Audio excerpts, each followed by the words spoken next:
to think through the images that we have in our collection of the Prophet Muhammad and what we can do with those as institution, whether or not it isn't too politically correct not to show those images. For whom or which citizen is it okay to offend and which not? Because if we think that it is politically correct to do that to show these images, to not show these images, then it behooves us to think what other images we would not show or show for differently constituted subjects. And the question is, as curators, as museums, as institutions, what do we allow? Which one of these voices do we allow? If those are citizens as well, which one of these epistemes, as Ronaldo said, comes out and which one goes back into the shadows? A set of questions I would like to raise about collaborative practices of museums of ethnography or world cultures with so-called source communities and diaspora groups in their immediate surroundings. Such formats are thought to be geared to enable encounters, not only with objects, but between people, and to give voice to other perspectives on museum holdings and narratives. Equally, collaborative contemporary art projects also,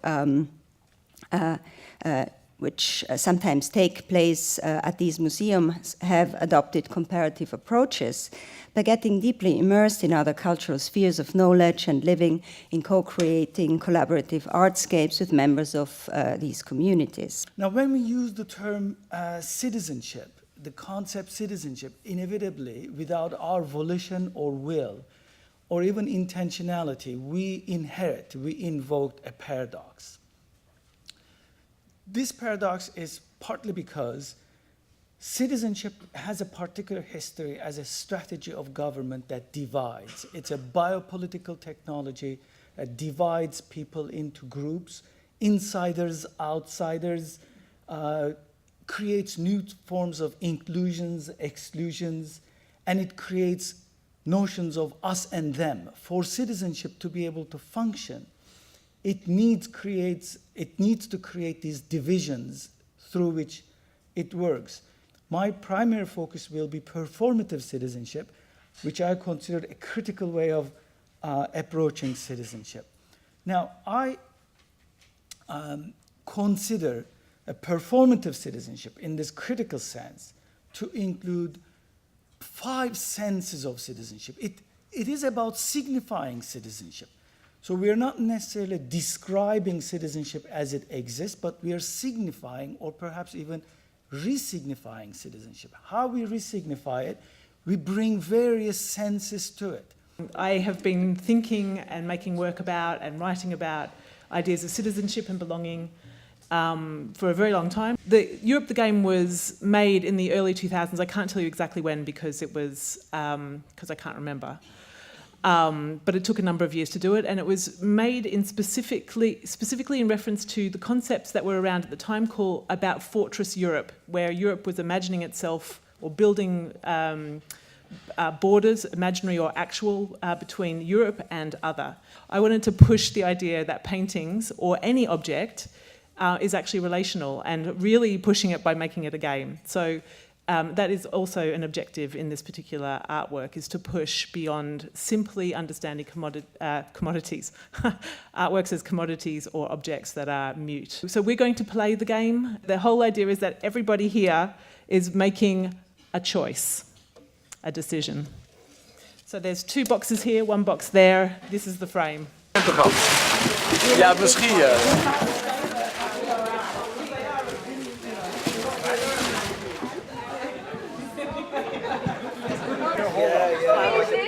Property. I would like to encourage you to stand around and defend your choice. If somebody starts taking out what you think belongs in. It's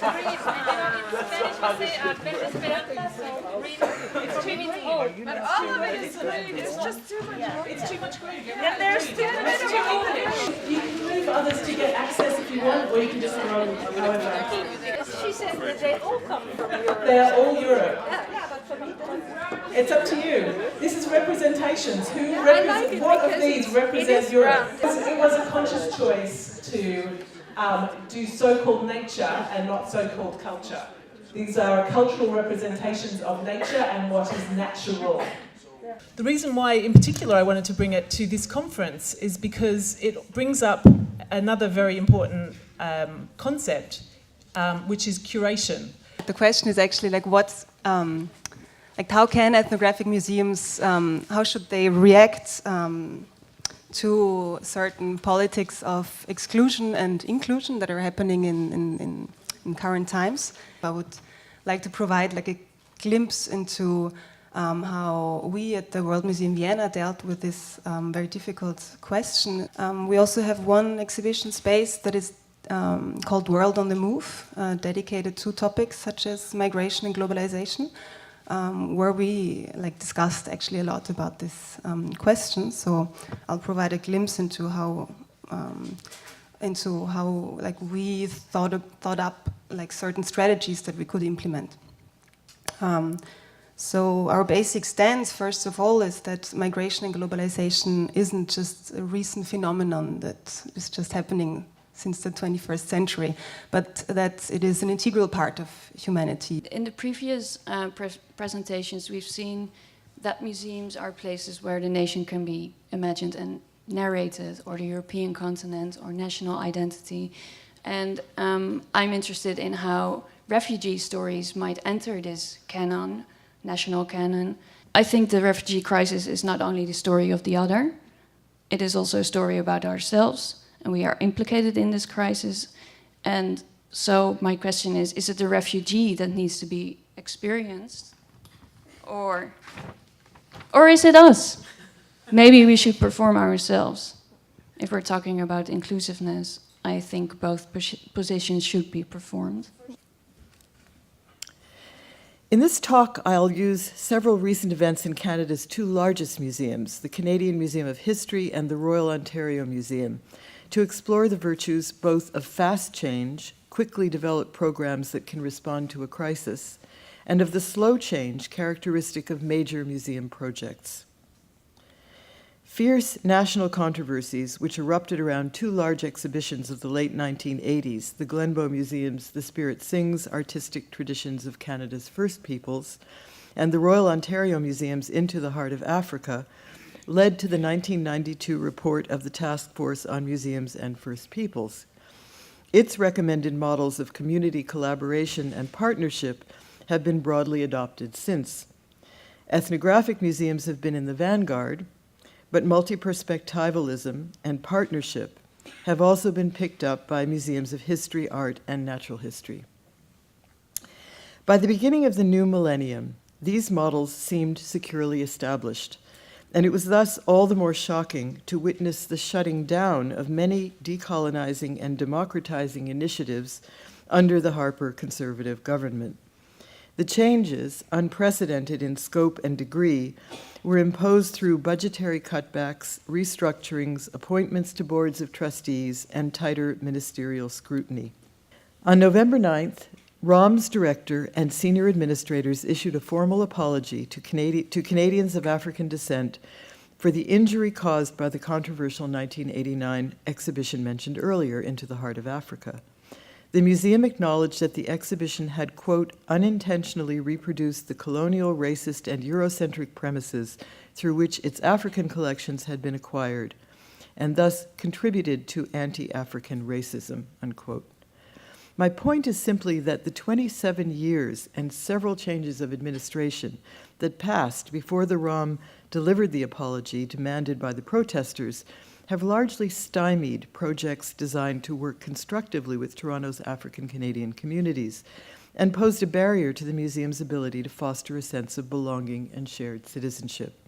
Slow change can be good, but it can also be too slow. Like many other places, Israel too is experiencing a flow of new museums and memorials.